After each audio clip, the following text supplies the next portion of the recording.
Hi everybody, I hope you are doing well. Today we'll talk about how to fix or how to solve the problem of white screen on Netflix.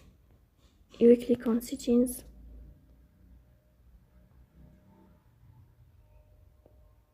Here we go to apps, default apps, app settings.